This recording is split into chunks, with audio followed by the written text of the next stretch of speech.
Hello, coffee makers, not coffee takers. He is Dr. Joseph J. Burt Miller Jr., and I am the master of Cyber Farms of Fresno B. Nash Jr. We are the hosts of the Cyber Coffee Hour. We are two experts from Mount Vernon, New York, sharing with you our experiences in this field and also the experiences of others so we can learn, elevate, and ultimately realize that we all belong in this space. The views and opinions and thoughts of the Cyber Coffee Hour are not those of our employers, personal or professional relationships. For today's show, we are going to discuss the real-world effects of cybercrime. And to help us break it down, we have the security industry specialist, Tammy Allen. How you doing, Tammy? What's up, fellas? How y'all doing? Okay. How you doing, Joseph? Good, man. Good. So as we mentioned, we do have Tammy Allen as part on the Cyber Coffee Hour. Now, Tammy Allen is a highly accomplished banking professional specializing in cybersecurity, anti-money laundering compliance, and fraud prevention. She is a security industry specialist at Amazon Web Services, or AWS. With over 16 years of experience, she holds impressive qualifications, including a Bachelor of Arts in Accounting, a Master of Science in Project Management, and an MBA. Tammy's commitment to personal and professional growth is evident in her pursuit of further education. She is passionate about creating new programs and improving processes and actively seeks mentorship opportunities to support others in their career development. In addition to her extensive background, Tammy's reputation has been further solidified by her recent appearances as a speaker at BitCon 2023, Black Compute Her, Black Girls and Cyber Refresh, and the National Society of Black Engineers Region 3 Conference. These speaking engagements demonstrate her banking, cybersecurity, and mindfulness expertise, showcasing her multifaceted skill set and thought leadership. Tammy is also dedicated to promoting diversity, inclusion, and belonging, actively participating in initiatives and serving on leadership boards. She is involved in organizing events for business resource groups, and her expertise and cultural awareness have gained recognition, with features in prominent publications like Black Enterprise Magazine and Afrotech. Tammy is known for her exceptional ability to achieve results and keen perception in identifying outliers and understanding people's true nature. Her energy and approachability have made her a go-to person with an extensive network of connections. She is admired as a workplace archaeologist, adept at uncovering and addressing organizational issues head-on. Tammy is fearless in tackling significant challenges and is recognized as an organizational resuscitator. Her remarkable skills, unwavering determination, and expertise in banking, cybersecurity, and mindfulness have earned her a reputation as a true pace setter in her field. Tammy, welcome to the Cyber Coffee Hour. Thanks. I appreciate it. Every time I hear that, I'm always like, wow, that's me.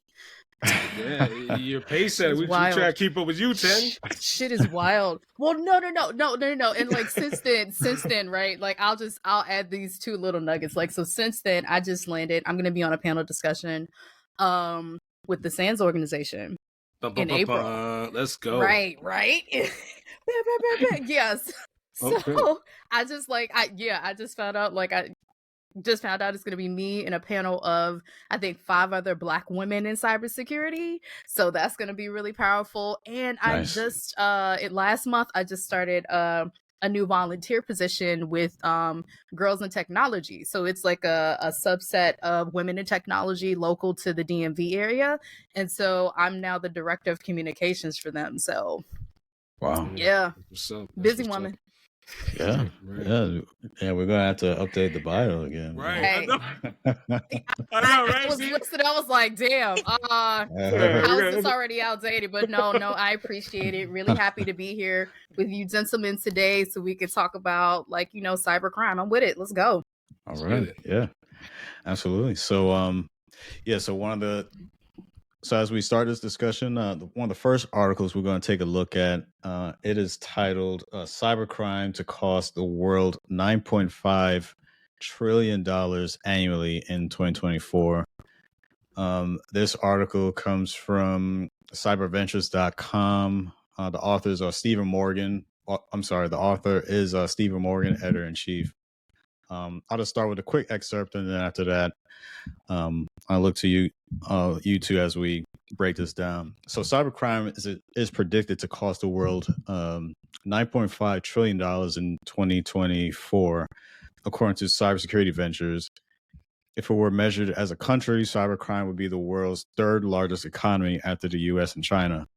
Cybercrime costs include damage and destruction of data, stolen money, lost productivity, theft of intellectual property, theft of personal and financial data, embezzlement, fraud, post-attack disruption to the normal course of business, forensic investigation, restoration, and deletion of hacked and deleted systems, reputational harm, legal costs, and potential regulatory fines. I'll stop right there so we can kind of digest all that. But I guess, Tammy, I'll go to you first. The $9.5 trillion, what alarms are going off in your mind? Okay, so first of all, I don't think many people understand just how large of a number that is. Oh, I don't. I want to understand. It's like we can't even process how much money that is. We can't because okay, so they said that if it was a country, it would be third, right? As it stands, the U.S. GDP is like 27.36 trillion. Then you memorize that. Come on now. No, I know. I'm sorry. Beyonce said you have to get you don't get information, you stay information. Anyway, right, I dig it. Okay, so U.S. U.S. is at 27.36 trillion, right? Yeah. 9.5 trillion, and what's so wild is that this number isn't going to do anything but go up. Right. And so I like the fact that this article talks about the things that some people don't know that goes into what happens when they stole your money or they stole your data. There is intellectual property that is involved in this, right? So companies have to pay their lawyers and I think the one thing that stood out for me was loss of productivity. Right. Yes. And so right within as a cybersecurity professional, right, this shit is tracked, right? Cybersecurity programs have to know if some real shit goes down, right, how long will it take for us to fix it, to get back up, how long we're going to be offline. And then they have numbers like loss of productivity, how many people did it take not only to fix it, right, but how many people are out of work and how long did that happen, and all of that adds up to money. And so for me, that is the one thing that I think many people outside the industry, they don't consider. It's always about well, I lost this money. It's no, companies they get the short end of the stick. Yeah, they created a company, they took on the risk, that's fine, but the amount of money that they lose when cybercrime happens is wild. It's not just about, okay, how long were they in our system? How much money did they lose? But reputational risk can cost you millions. Thanks to regulatory. Thanks to the regulators. Regulators yeah, go ahead and drop us 30 million because you messed up here. Right. On top of everything else, on top of the additional audit scrutiny. Right? It's oh, you messed up? Yeah, we send in all our people. Let's go. That's time. That's additional money. That's additional effort. And say, hey, you got these, matters that require attention or matters that require immediate attention. Yeah. Yeah. You ain't got enough people to do that shit. All right, go ahead. Because now you got to hire contractors. You got to hire new people. It's hey, we have this thing that we have to do for the government. Now we got to hire more people in order to fix it. So yeah, those were the things that stood out to me. I was people have no idea just how much that this is costing these companies. And guess what? That cost isn't just within the company. Don't fuck around and support the company because it's going to trickle down to you. Alfredo. Boom. So I'm just going to let that rock for a minute because I'm going to steal something from Kay's episode from you, Joseph. Tammy, I knew you looked familiar. And I'm going to come in and say, for the part that I didn't know when I met Tammy was the forensic investigation. I was not aware of the forensic investigations. I'm usually the guy that called for the restoration, the deletion, the reputational harm, let's just say, and bringing the systems back online. So until meeting Tammy, I was oblivious to the forensic investigation piece. And that's going to play into the next segment in a second here. But Right there with you, Tammy. When we met, I had no clue organizations had to do that. I had no clue what, where, how, when the operations got stood up. And more importantly, I didn't know that they can send regulators. So for me in our journey, and we're going to dive into that when we get to your segment, I did not know, literally in the 5-year span that we've been doing this and further back before getting to where we met, I did not know that was the order of operations. We say that a lot, on the tech side, that's our favorite thing. But when something breaks, that was my first time being, get your stuff together.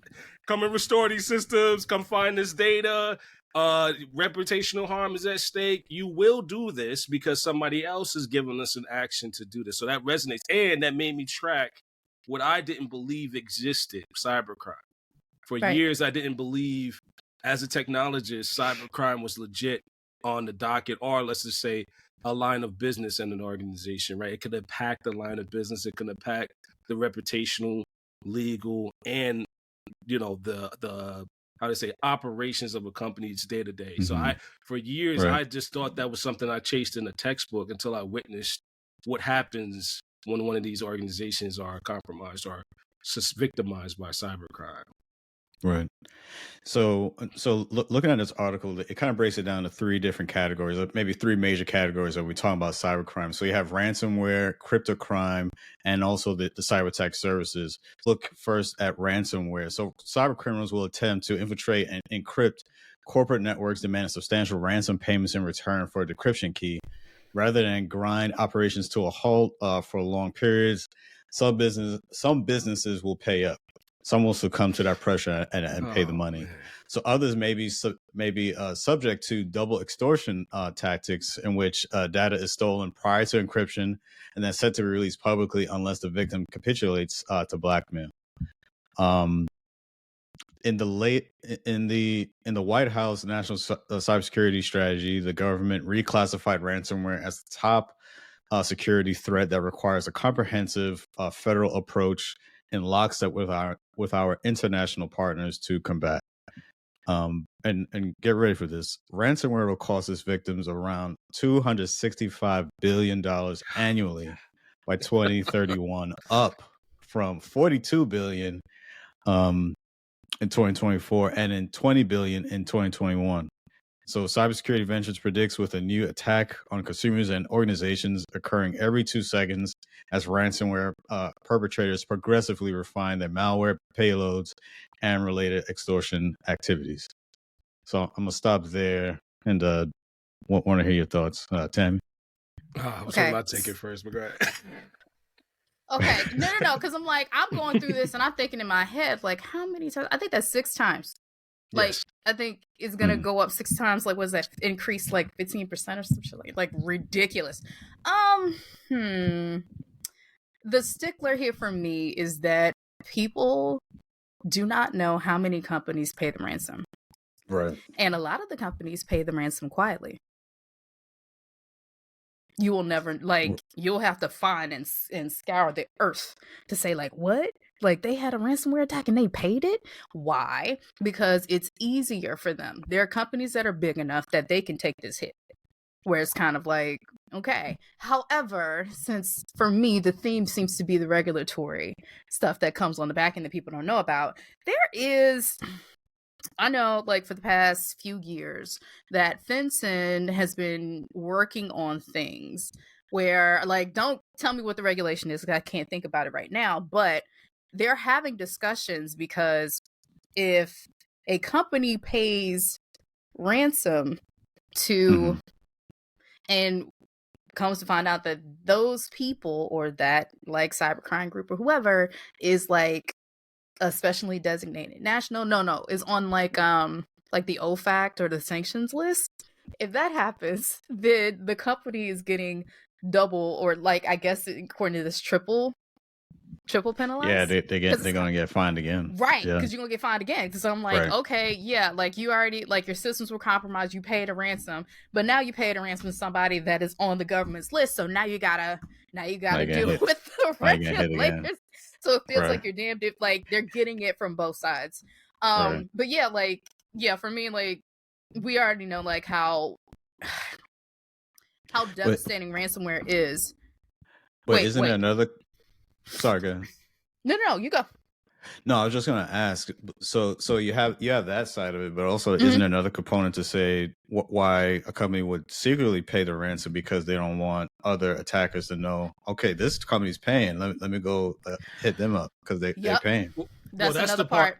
That's the part. My favorite to piggyback on what y'all both said is the capitulation. That's me, my family's favorite word. Shout out to those who knows. Anybody in law enforcement is going to use that capitulation, right? That capitulation is a willing to work, but not let nobody know I worked with this black male. The capitulation is a willing decision to say I'm a victim of this double extortion. How do I just get I got to get this out the way? I can't let that be what makes the ultimate decision. So I have to make a decision. That capitulation in that part is because it's a double and triple hit to the attack itself and what's being leveraged in the blackmail. Right? Do I want that out there? So that's why it's kept secret, because it says, the article says they have to capitulate. There's nothing.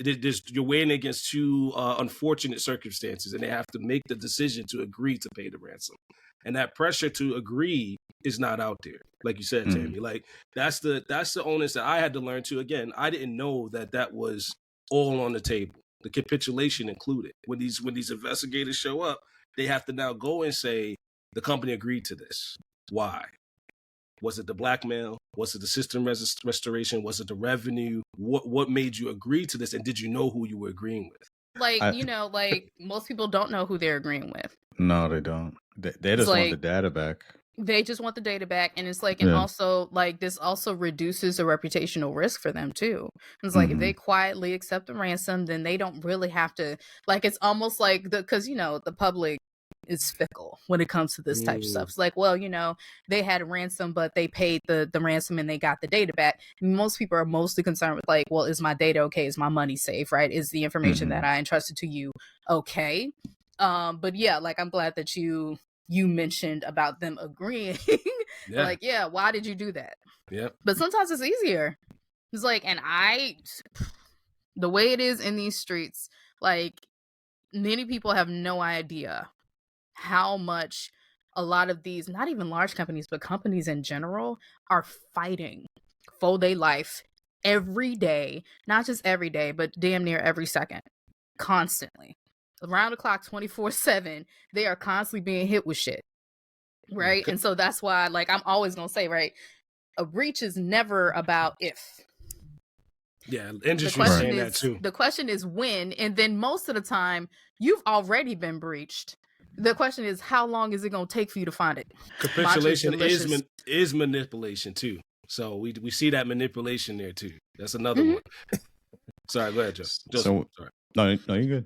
So we're talking about the second one, cryptocrime. So cyber criminals seeking to cash in on cryptocurrency can perform various scams, including rug pulls, which is the abandonment of a crypto project without warning, taking investor proceeds with them, associated exit scams, and pump and dump schemes.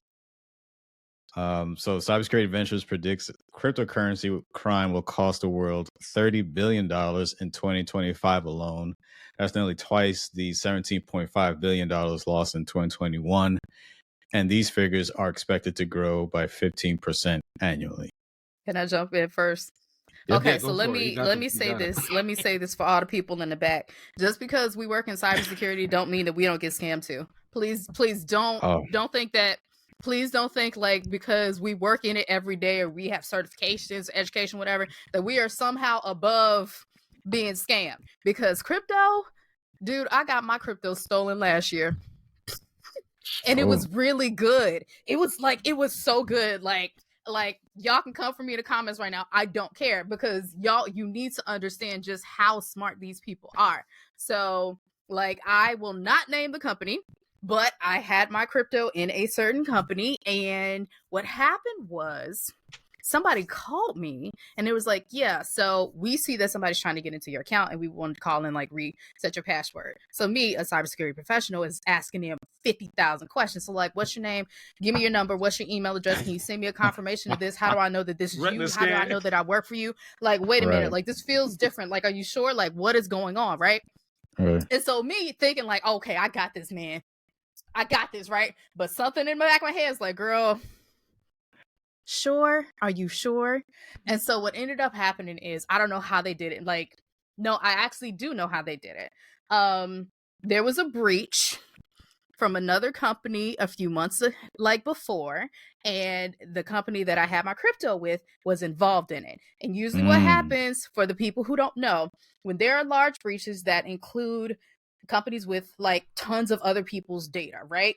What usually happens is it takes maybe 2 to 3 months before you'll start to see like scammers. You'll start to see phishing emails or getting phone calls or shady text messages, right? So this was right within that time frame. So this company had already been breached.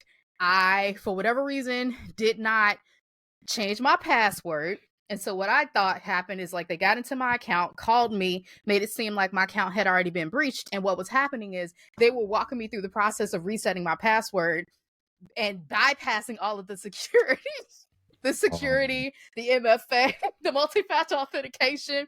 It was like when I got off the phone, they took all my crypto. And when I say, I was just like, I got, I was like, damn, this was good. And I sent a strongly worded 4-page detailed document to the company saying, this is who it was, this is how they did it. Here's the phone number. I pulled IP addresses. I pulled my crypto. Just like, I went off. I still didn't get my money back. Anyway, wow. But all that to say is like, please understand, we are not we all about to get some of the smoke. So I absolutely believe cryptocrime, like they're too good. Yeah. They're really good at it. So is that so that's the part I resonate with too. The sophistication, it's something you could tell me about, Tammy. I didn't know. Rug pulls and pump and dump schemes. So let's take rug pulls first. The abandonment of a crypto project without warning. Wouldn't that signal to the crypto company the what do you call it, due diligence of that particular project if it just got up off the ground and closed in 3 months, or if it blew up to like, I don't know, let's say 17 billion all of a sudden and then it's gone? Like wouldn't there be a due diligence there for the rug pull tactic to say what happened to that money? I mean, yeah, but that usually doesn't happen until further down the road, if you notice. Historically speaking, anytime you have these types of schemes, they don't find out until like usually way down the road unless somebody is watching them. And this market isn't like, we can't treat this industry like it's the banks, because it's not. The whole idea of crypto was anti-establishment. Right?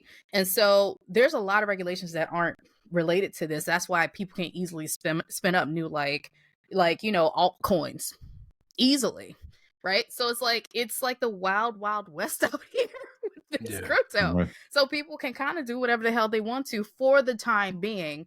But my guess is, as like historically, as it goes on, as we start to add more regulations to it, that time frame is gonna shrink. But yeah, like I agree with you. They should be doing the due diligence, but are they? Probably not. That's why the risk is so high. So looking at the last one, as I mentioned, the cyber attack surface. So the world will store 200 zettabytes of data by 2025, according to Cybersecurity Ventures. So this includes data stored on private and public IT infrastructures, on utility infrastructures, on private and public cloud data centers, on personal computing devices, and that will include PCs, laptops, tablets, smartphones, and on IoT or Internet of Things devices.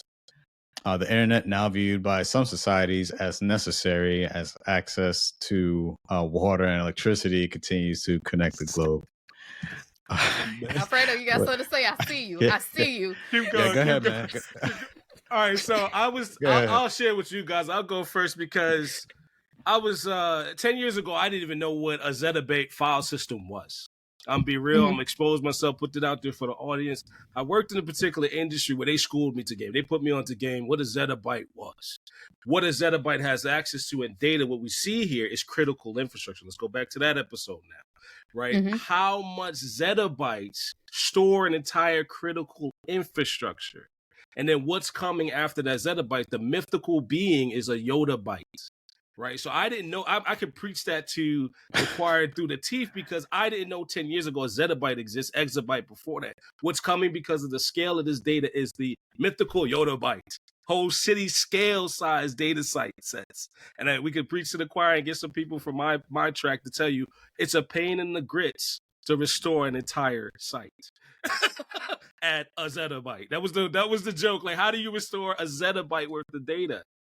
200 of that. Like, how many sites is that? How much infrastructure is that to restore near real time, quote unquote, from an image, from a backup, from your particular cloud to mine, and then from your city to mine? Right? This is what we're talking about here. We're not talking about like just a small little VM. We're not talking about the big size cloud provider. We're talking about city scale now restoration. That's major. Yeah. That's major. I'm all for it. I've been here, like I said, I'm all for it. I'm ready. I've been here for 10 years waiting for this. Well, I learned something new today. I didn't know what the hell a zettabyte was. I'm like, wait, what? That's what we're here for, you know. I'm like, oh God. Yeah. I mean, like, yeah, it's like, for me, that amount of data is like, people don't like, this is a sidebar, but I guess it's related, because some people, they talk to me, it's like, well, I don't want to, there's certain apps they don't download. It's like, I don't want them to share my data. I'm like, dude, it's like, you have no idea how much data like so many companies have. Like, if you don't want to have, like, maybe you don't want to get like a Chick-fil-A app, but maybe, right, Google has your searches. Has your whole search history. Or maybe they have like, the whole, like, yeah, they have, like, it's everywhere, right? But yeah, like as the Internet of Things expands and everything's connected, like, yeah, I would love to probably read up on like theoretically what this could look like. Because like protecting that type of infrastructure, like, what the hell do you do? You like, get ready. You take a backup. You build a whole site. My job is solidified. You restore it. This is an evergreen industry. Yeah. So going on with, so many small limited devices are connected to corporate networks in some fashion. Analysts are expecting 16.7 billion connected IoT endpoints to be active in 2023, rising to over 29 billion by 2020. Will have an almost unlimited attack service to exploit for purposes including data exfiltration, ransomware deployment, identity theft, and more. Let's let that sit in. This is the platform game right here. This is where I get it. This is where I get my coffee in the morning. I'm like, yes. You mean to tell me unlimited attack surface to exploit? What does that even mean as far as a boss battle goes? Right. Like, how do I convey that to my director, my director's director, senior director, VP, CISO, and then back down to, it's unlimited attack surface. I'll expose myself to 10 years ago, you couldn't even tell me what an attack surface was. 10 years ago, you couldn't tell me that it existed, and now that I'm a part of it. Right? Like, that is very scary and exciting at the same time, especially for the data exfiltration. I didn't resonate to how much data is exposed, where it's going, and the identity of death associated to until a few years ago as well. So it makes it way more complicated. It makes it way more personal for me as a cybersecurity professional as well. Yeah. So looking at, and actually there was one last one here. So as it gets factoring in the geopolitical and industrial risk factors. So cybercrime exists in a profound way on a global scale with almost every service we rely upon, government services, utilities, consumer goods, and private enterprises connected to the internet and therefore at risk of disruption due to cyber attacks. So, I mean, just how our daily operation, like, businesses, I mentioned, like, even at home when we talk about those IoT devices, and that continues to grow. You have like smart devices. You may have like thermostats, ovens, coffee makers. Like, they're all connected to cars the internet now. Cars, aircraft, water treatment plants. So I mean, So I mean, just mention all those things. It's going to continue to grow, and of course, with internet continue to be, like I said, it's almost necessary as water, at this point now, because even you're talking about even for schools, like I think even if you're looking at it for for kids, try and get a good education, they need a good stable internet connection. So those are things you just can't disregard, or to say that's you can't even say it's a necessarily say that's a luxury. It's almost a necessity now in order for to stay on pace um with whether your peers, really staying on pace with your peers, I should say. So Yeah, we it's lost you there for a second, Tammy. We kept Yeah, rocking. my computer died for some reason. So let's go. Okay. All right. Okay, there we'll you keep go. rocking. Sorry, Joseph. No, you So good. yeah, let's take it into a little bit. Let's take it to a little further too, because this is actually resonate with my heart a little bit too. For me, cyber attack surface is similar to with another term that I've heard, a terminology called cyber threat landscape. Now, that landscape is pronounced. We just identified the threats. We just identified the global scale issue, right? The city scale, global scale. What resonates with me too is that these criminals operate similar to, and we said this in another episode too, a managed service security provider that offers ransomware as a service to victimize that attack surface. Right, that's the threat. So I wanted to call that out because the threat is real, and the threat is existing in sophistication, like you said, Tammy. But it also has copious amounts of monetary investment on the adversary side. Right, they're not spending small change to offer this service. They're not even, let's say, a startup. Right, they're full-fledged operations. They're full-fledged criminals with the investment that they have in their company to now attack the landscape, to be a threat in the landscape. So I wanted some thought on that because that summarized the article for me, and I'm hip to it, right? I'm kind of aware of what how the service providers work on the defensive side, but I wasn't aware of the scale that these folks have emulated to attack organizations smaller and even larger to some extent. So yeah, I will quote Anthony Johnson. I'm saying his name so he can know, because I'm like, I always talk to people about this. I remember a few years ago, he was presenting at one of the summits that I was running. And the question that he posed is, what happens when, like, basically our adversaries have the same resources, if not more than we do? Well, What then? we could jump into that too with the next article if you want. Oh, really? Oh, okay. All right, cool. We can segue into that, because I was like, yeah, let's brief the resources first, because the reason why this platform exists is Joseph and I have existed on different sides of those resources, so we want to harp on that too in the next the upcoming article. Okay. All right. Got you. Yeah. So, so for the second article that we're looking at here, so this one is titled "New DOJ Unit Will Focus on Prosecuting Nation-State Cybercrime." This is authored by Martin Matashak. I hope I'm not messing that up. This was dated back 20 June 2023. I'll just start with a quick excerpt here. So the United States Department of Justice is adding a new section to its National Security Division that will focus on prosecuting malicious foreign cyber activity. A top department official announced. So the department seeks to take a more active role in combating digital threats from outside the country. The entity will allow the division to increase the scale and speed of our disruption campaigns and prosecutions of nation-state cyber threats, as well as state-sponsored cyber criminals. Assistant Attorney General Matthew Olson, the division's chief, said during an event at the Hoover Institution in Washington. The computer crime section in the department's criminal division will remain in place. The new national security cyber section will boast prosecutors who are positioned to act quickly as soon as the FBI or an intelligence community partner identifies a cyber-enabled threat, and we will be in a position to support investigations and disruption. He added, knowing the effort is in its earliest stages. And I'll stop there and get your thoughts on that. Want to go first, Alfred? Yeah, I didn't know this existed. I'm be real. I say this every day. Every day I pour my coffee. And shout out to the DOJ. I'm just be real. I'm a fanboy now because I didn't know national security. There was a national security division. I didn't know you can engage those folks. I was today years old when I could say I need a CSD to talk to those folks. Right now, I'm the private sector guy. Right. Also, shout out to the fact that they are already in place to prosecute. and we're going to get to that too, like companies can't prosecute, right? Regardless of what we say today, public companies are not hacking back. They're not going out there sending folks to get their data back, yada, yada, yada. But the criminal division now has somebody aligned to national security interests, and my CSD should be aware of that.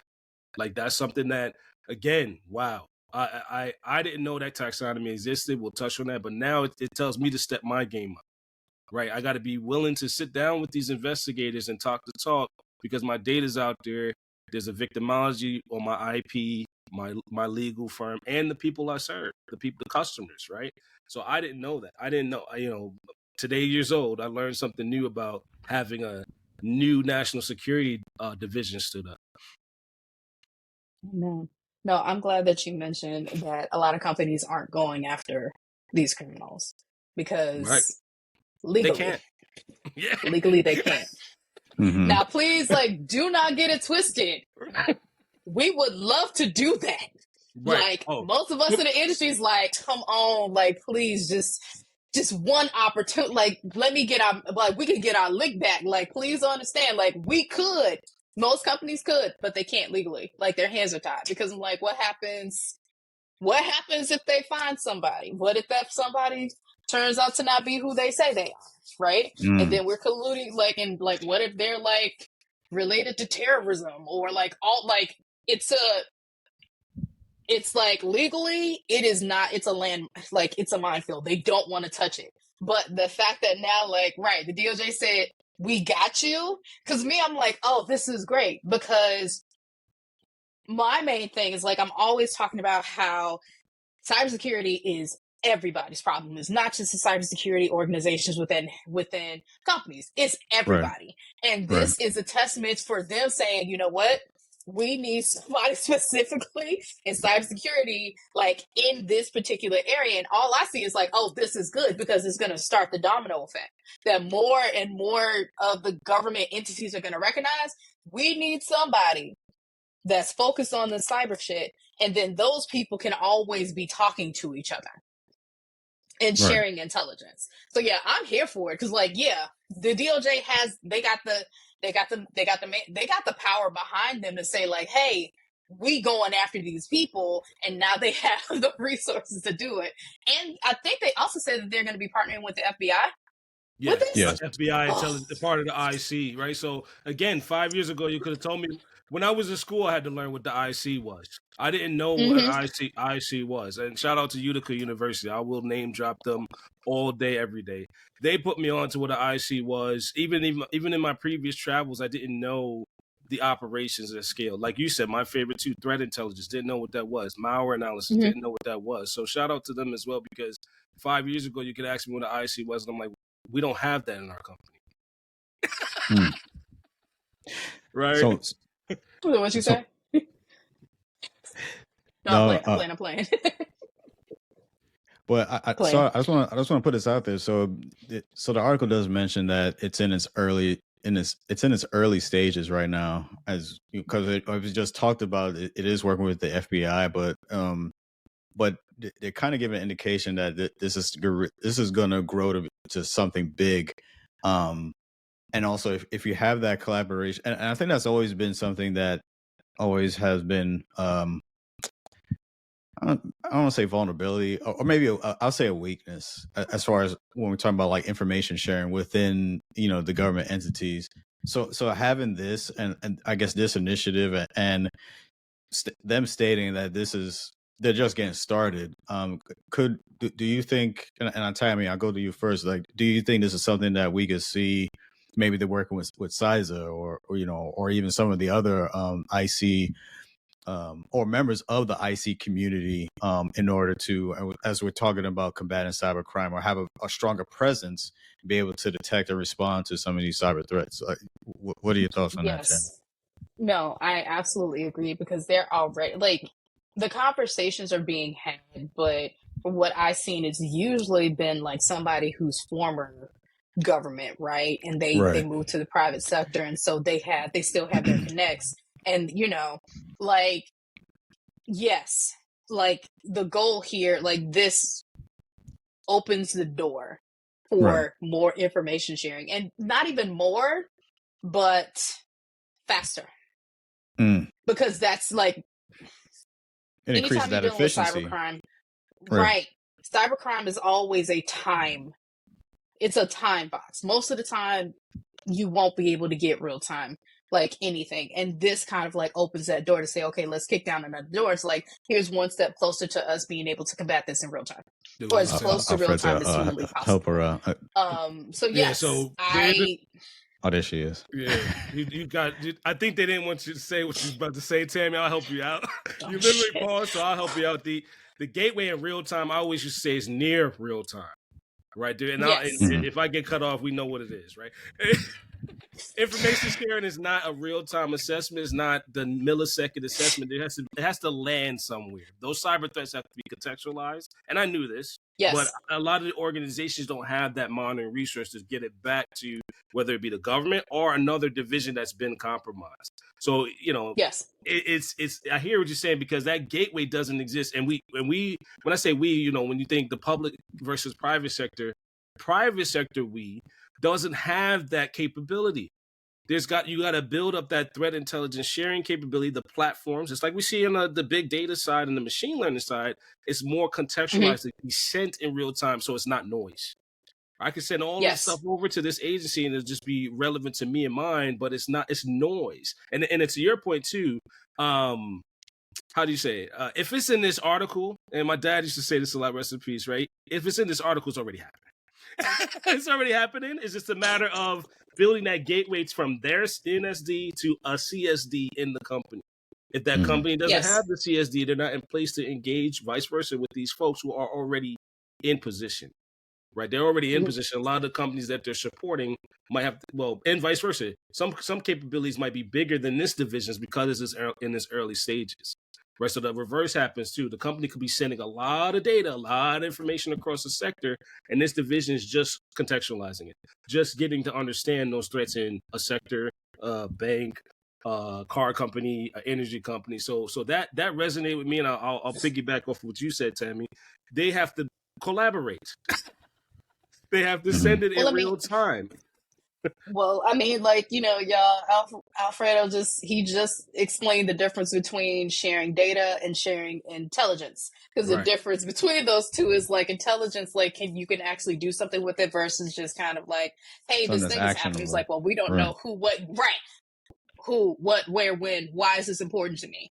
So no, I completely agree with you. And I'm very curious to see, like, I'm excited for the first investigation. The one that's like the first one there was like, hey, we just spun this up and this is what we were able to do and this is who we found. And like seeing how fast they can actually make some shit happen. I'm here for it. I'll be on the lookout. Is that we'll come to that too. We're gonna try to transition to the preparation for the fight, right? But is that the takedown prior to this? Because I hear it, I read the tea leaves like the industry says. When I hear a takedown, is that the part that you're talking about? Because again, you got to school me up as a private company, right? We don't know what that looks like. We don't. We're not. We don't. Yeah. Well, yeah, like usually where it's like the takedown, but then also like the prosecution, right? It's like, I want to know if they can find who the hell is behind some of this stuff. Got it. Because that's like attribution for cybercrimes is just like, I've seen it's like somebody did this. Do we know who? Right. We have some idea. We got some ideas, but most of the time it's like, unless it's like, a state, like this is like a state actor or, a crime, like a cyber crime or ATP that we actually know, it could be tossed up in the air and we don't know. So I'm looking, I think, so for this, what I'm really looking for is attribution. Yeah, that's the like, I'm sure that like, I think that's like, because they're the DOJ, they should have the power to be able to find out who the hell this is, or be able to spin up the resources and say, all right, we got this subpoena where we can go into these computers. We can actually we legally have the power to go after these people. So yeah, that's like, I appreciate you asking for that clarifying question. Because yes, attribution is the main thing I'm looking for here. And we might have to do a separate episode on that, Joseph, for real, because that's a big one for me too. I think if we can have somebody speak to that, it'd be great as well. But let's keep it going. Let's keep it rolling.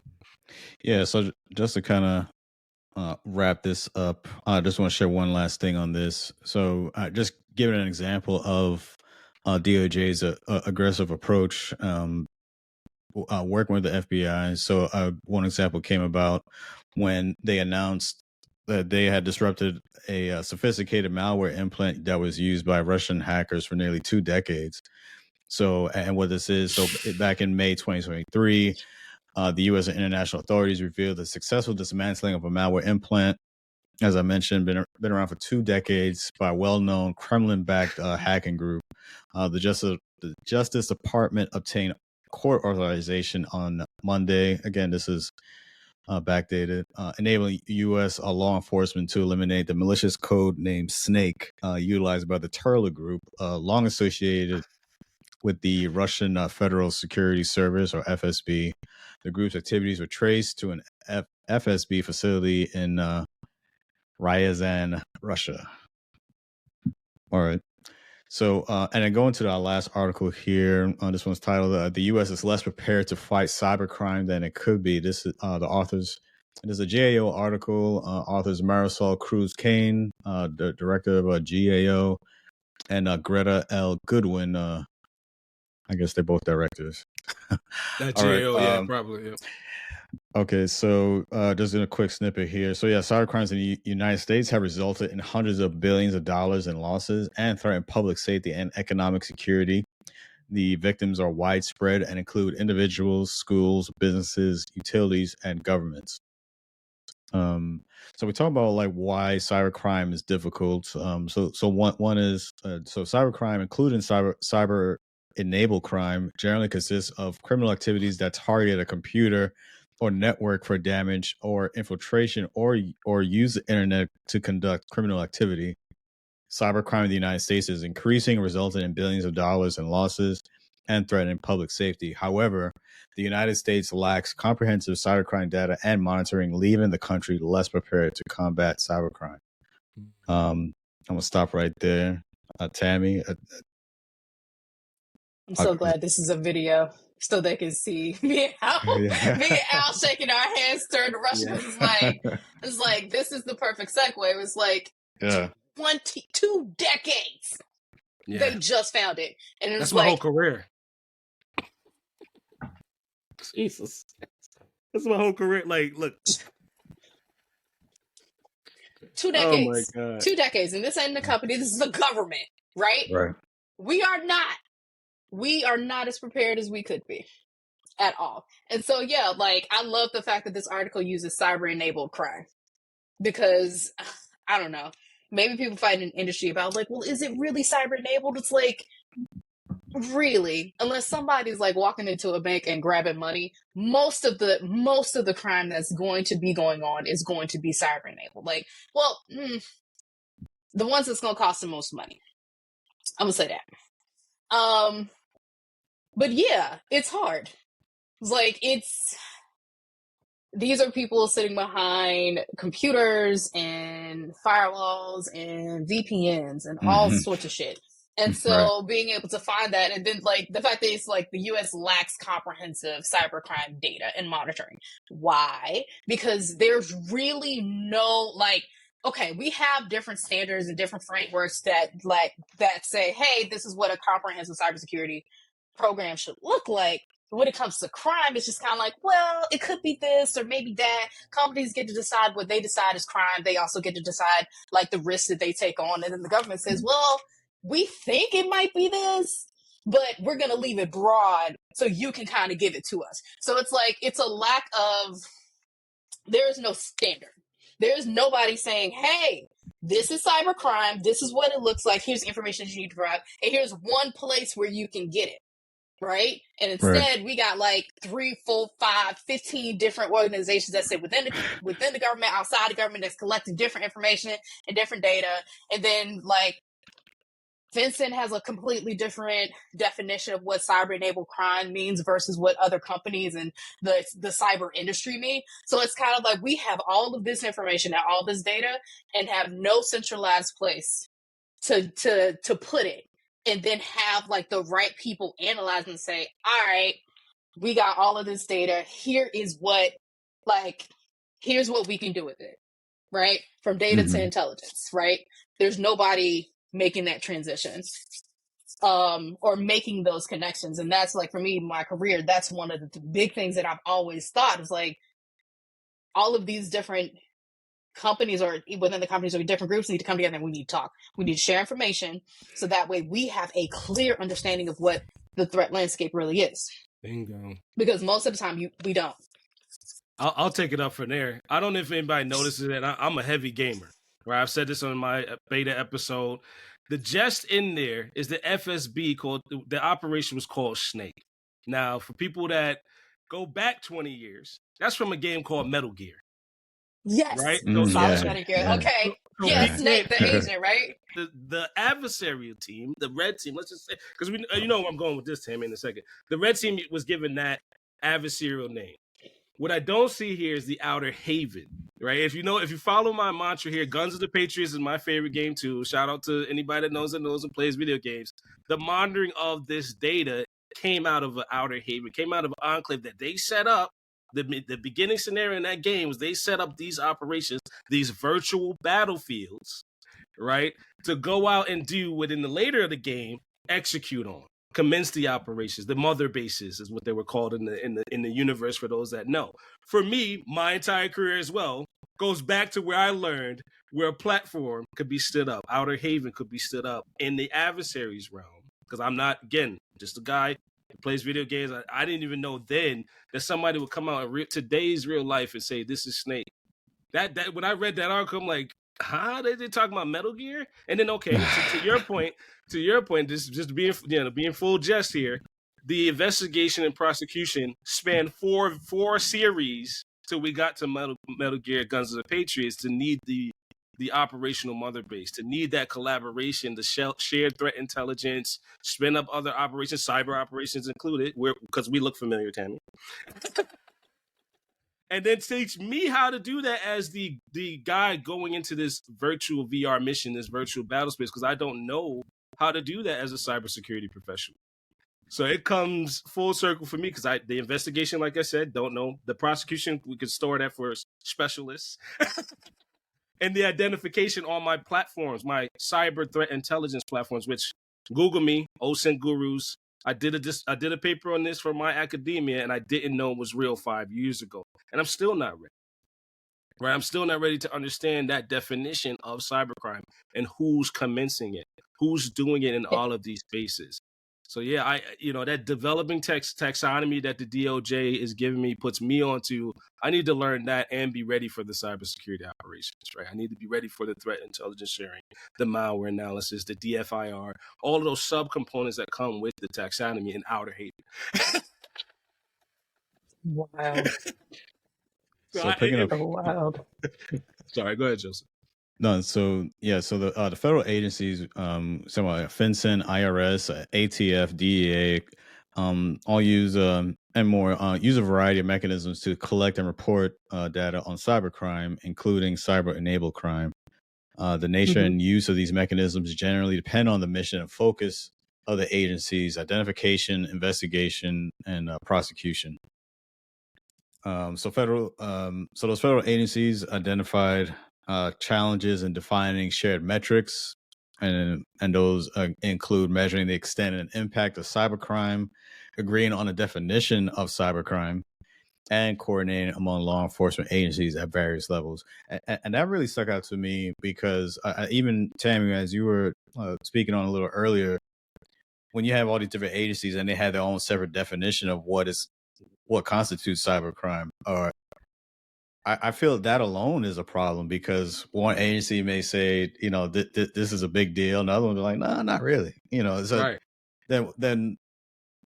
Then you don't see action. You don't see the same collective action being taken because they don't see it the same way and they don't define it the same way. I guess Tammy, like, do you feel like even that, just not even define, not having a collective uniform definition at its basic level, if we don't even have that established, do you see that as a problem? Yeah, I'm glad we had this conversation because I've thought about this. I've dealt with this within my career, but right now, as we're talking, I'm really kind of I'm going in deeper because yes, right? In order for any team organization to be able to move forward, you have to have a mission, right? A vision, a Right. plan, a strategy, right? And if you don't even agree on what is cybercrime and what isn't, what are you really doing? You just have like a whole bunch of people in the room yelling at each other that you don't understand me. Or also I just thought about this. You can't, how will we be able to determine what's important? Yeah, you Because can't if like I prioritize. tell you that this is crime, if I tell you that this is crime, this is what I determine cybercrime, but my leadership is like, no, it ain't. No, we don't agree with that, then that is just like I'm not able to start. So yeah, like I would love to see a think tank or, you know, maybe write a white paper or something about like what could that look like? Where would it sit? Who would be in charge? I fully believe it can't be somebody that's that's deep in it. It has to be like somebody that is like outside enough to where they can provide like an unbiased, you know, analysis, but also close enough to where when they say something, they have the respect of, you know, the intelligence community as a whole. But yeah, that's a huge problem because you can't even really solve the issue if you don't have a uniform definition of what that means. And maybe if they even do it based on industry. Yeah, based on right? sector. Yeah. Like I think that would be helpful, but because I'm like, you know, cybercrime for a bank may not be the same as, you know, credit card company. Right. So yeah, I see it as being a big problem. But I mean, it seems like it can be easily solved. Yeah, I'll take it up from there. It can be. We all are in agreement that the criminals know the crime and the sectors they're committing these atrocities. They really do. Right. So that to me signals a sophistication on the average. It's like chess, right? I got to know how hard that person's going to go to defeat me, right? And the tactics, techniques, and procedures, industry taught me this too, that they're going to do to accomplish that. But TTP, great shout out. The internal sense of me as a strategist, as a tactician says I need to be able to counter those moves. Right. And I love the idea because we know where this comes from, but I can't counter those moves if I don't know what a mission is. So a mission statement may not be directly aligned to a mission in a line of business. The adversary has that organization already. They have that organization to know what their mission is and the statements and actions and TTPs they have to execute across sectors. Right. So when you hit the sectors aspect or the company and sectors, we have the critical infrastructure sectors. We had an episode on that. We have the taxonomy. When I say we, the United States government, but what we don't have is the understanding of that taxonomy in the private companies that are working in those sectors. So a lot of times you have to stand up an internal cybersecurity division, cyber threat intel platform, Outer Haven, that's my favorite thing. And then the means to share that information in real time to bolster the company's sophistication. Some of them are called MSISACs, check my paper. Some of them are called HSISACs. There are those capabilities, but not of them are not talking, how to say this, across sector on a unified platform or a unified leadership in the private sector that utilizes those tools and shared data sets and monitoring mechanisms. So for me in academia, that was my problem statement, and it's still not solved. And then that has to be bolstered because I didn't know what a mission was. I don't know. I had to get taught this, me reconnecting with Dr. Joseph as well. I don't have the exposure to that mission support or the mission clarity until reading and doing the research and being in industry as long as I have been now to realize most companies don't have the mission of stopping these cyber criminals. Again, to re-harp back on what we said. Now, if I'm deputized or if I'm enabled by these organizations to move my investment towards this national cybersecurity division, not even just investment, because I hate confusing it with the money too. The data is the investment. We said that in the first article. The people and staffing is the investment as well. That's the coffee I like to keep talking about, us doing the job, right? We're going to probably do another episode on that too, but that line needs to be moved from it's just a monetary concern to it. It's a national security concern for both of us, all of us, right? So I'm not, I'm not on the campaign trail. I'm not a politician. I'm just a technical dude, right? Like that needs to be understood in the organization, standing up the CSDs, standing up the platforms paying for the platforms, building them themselves. Some of these tools are open source too, right? You could build one of these in a cluster in your basement behind you. You know, so I just understand that the sophistication of the adversary is way ahead of the organizations that they're attacking, and they have to bolster up themselves to share with these federal agencies and communities to practice. So I'll leave it at that. Yeah. No, this was a really great discussion. I enjoyed this. This was good. We have to continue this, but